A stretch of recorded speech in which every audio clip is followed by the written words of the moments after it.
रीवा पहुंचे पिछड़ा वर्ग आयोग के अध्यक्ष गौरीशंकर बिसेन से रीवा दर्शन की खास चर्चा। एक दिवसीय प्रवास पर रीवा पहुंचे मध्य प्रदेश पिछड़ा वर्ग कल्याण आयोग के अध्यक्ष गौरीशंकर बिसेन ने कलेक्ट्रेट स्थित विभागीय अधिकारियों के साथ अहम समीक्षा बैठक ली, जिसमें पिछड़े वर्ग के लोगों को आर्थिक, सामाजिक तथा शैक्षणिक रूप से सशक्त बनाने की दिशा में चर्चा करते हुए अधिकारियों को निर्देशित किया गया कि अधिकारी समन्वय बनाकर कार्य करें तथा पिछड़े वर्ग के युवाओं को स्वरोजगार के अवसर उपलब्ध कराएं। साथ ही शैक्षणिक क्षेत्र में भी उन्हें आर्थिक मदद व प्रोत्साहन दें।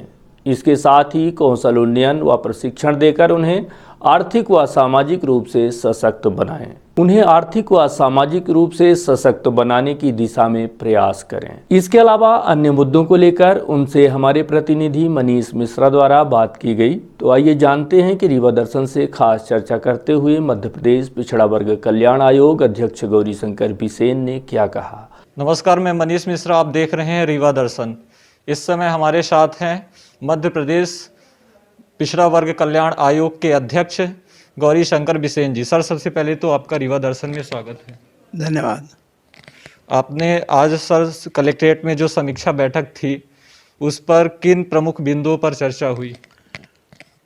बैठक के मुख्य जो विषय थे, पहला तो कि जो पिछड़े वर्ग के स्टूडेंट्स के लिए, साथ ही साथ जो सेवाओं के क्षेत्र में और उद्योगों के क्षेत्र में जो लोग काम करते हैं, स्वरोजगार के क्षेत्र में अपने स्वतः के रोजगार लगाने के वाले जो लोग हैं, उनके जो बैकलॉग है उनकी पूर्ति हुई क्या नहीं, छात्रवृत्तियाँ जो मिलना है वो कितने लोगों को मिली, विदेश अध्ययनरत छात्र की स्थिति क्या है, यूपीएससी और पीएससी में जो स्टूडेंट उत्तीर्ण होते हैं उनको जो स्टाइपेंड मिलता है मिला क्या नहीं, ऐसे तमाम बिंदुओं की हमने समीक्षा की और उनमें जो कमी देखी गई उसके संदर्भ में प्रशासन को निर्देश दिया गया कि उसकी पूर्ति करें।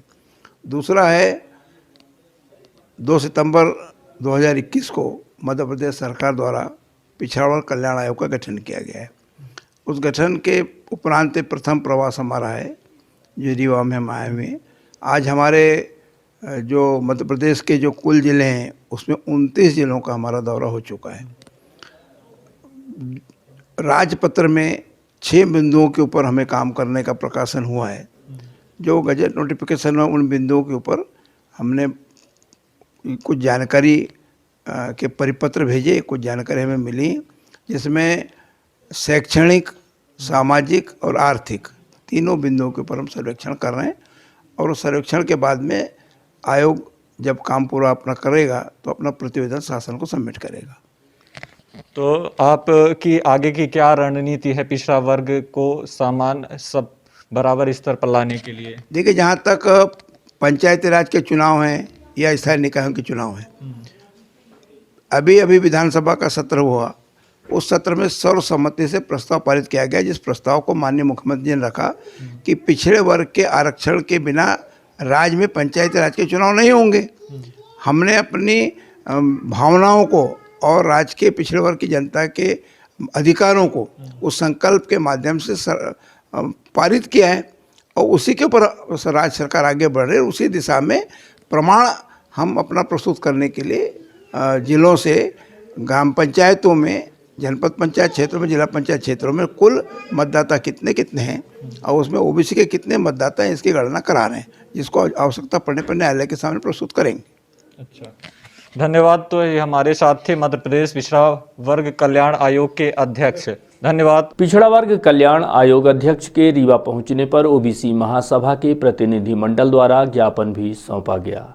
एक दिवसीय प्रवास पर 7 जनवरी को रीवा पहुंचे पिछड़ा वर्ग कल्याण आयोग अध्यक्ष गौरीशंकर बिसेन को ओबीसी महासभा रीवा के एक प्रतिनिधि मंडल ने ज्ञापन सौंपा है और ज्ञापन के माध्यम से उन्हें अपनी मांगों से अवगत कराया गया है। हमारे प्रदेश के जो मुखिया हैं ओबीसी से आते हैं और देश और प्रदेश में ओबीसी की एक बहुत बड़ी संख्या है, लेकिन जो हमारे अधिकार हैं उन अधिकारों के लिए जो ओबीसी लड़ाई लड़ रही है उस लड़ाई को लेकर के प्रदेश में 2 तारीख को हम सब लोग मुख्यमंत्री को ज्ञापन देने जा रहे थे, लेकिन हम लोगों को रास्ते से ही उठा लिया गया। हमारे साथियों को जंगलों में छोड़ दिया गया, किसी को बीना छोड़ा गया, किसी को सागर छोड़ा गया, हम लोगों को इंदौर छोड़ दिया गया और कई लोगों पर बेवजह मुकदमे कायम किए गए।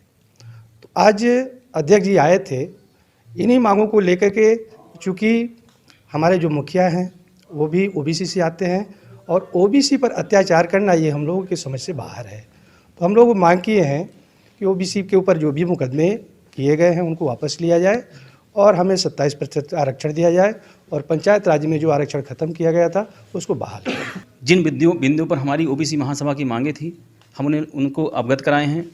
अभी देखे होंगे पंचायत चुनाव में जिस प्रकार हमें ओबीसी आरक्षण से वंचित रखा गया और हमने इसके विरोध में भोपाल में एक आंदोलन किया और जिसमें खासकर मध्य प्रदेश सरकार की जिस प्रकार बर्बरता देखने को मिली है उसमें हमने आपको अपनी बातों को रखा कि इस प्रकार हमें यहाँ से 200 किलोमीटर जंगलों में छोड़ा गया, परेशान किया गया, जो जहाँ उसे उठा लिया गया।